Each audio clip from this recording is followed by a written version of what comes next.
have no doubt that the combination of the threat of force and the willingness to pursue diplomacy helped to bring us to this moment.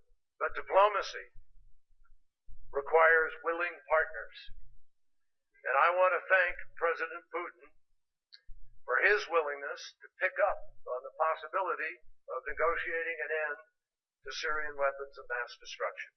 We have reached a shared assessment of the amount and type of chemical weapons possessed by the Assad regime. And we are committed to the rapid assumption of control by the international community of those weapons.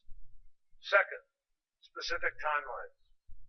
The United States and Russia are committed to the elimination of Syrian chemical weapons in the soonest and safest manner.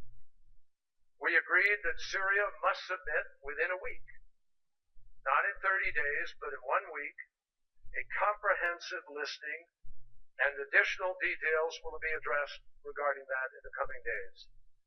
Third, the unprecedented use of chemical weapons convention procedures is an important component of this framework.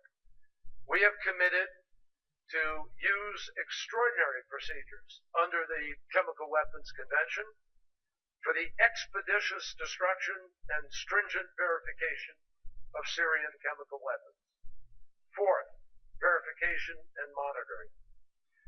In the interest of accountability, the United States and Russia have agreed that the Syrians must provide the Organization for the Prevention of Chemical Weapons and supporting personnel with an immediate and unfettered right to inspect any and all sites in Syria.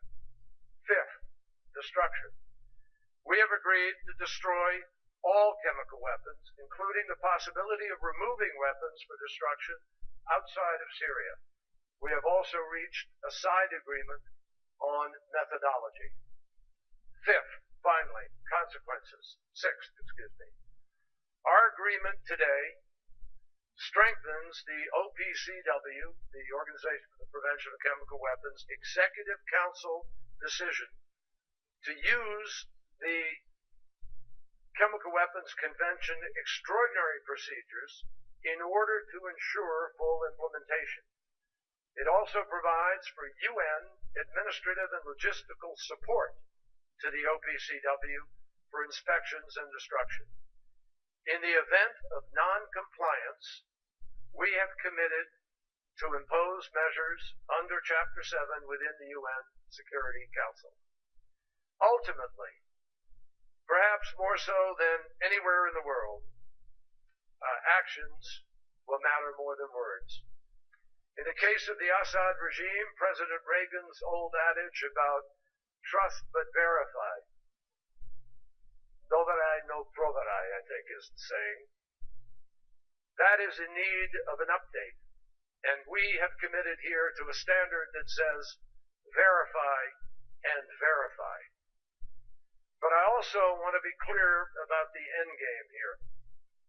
If we can join together and make this framework a success and eliminate Syria's chemical weapons, we would not only save lives, but we would reduce the threat to the region and reinforce an international standard, an international norm. We could also lay the groundwork for further cooperation that is essential to end the bloodshed that has consumed Syria for more than 2 years. What we agreed on here today could conceivably be the first critical concrete step in that direction. The United States and Russia have long agreed that there is no military solution to the conflict in Syria. It has to be political. It has to happen at the negotiating table. And we, together, remain deeply committed to getting there.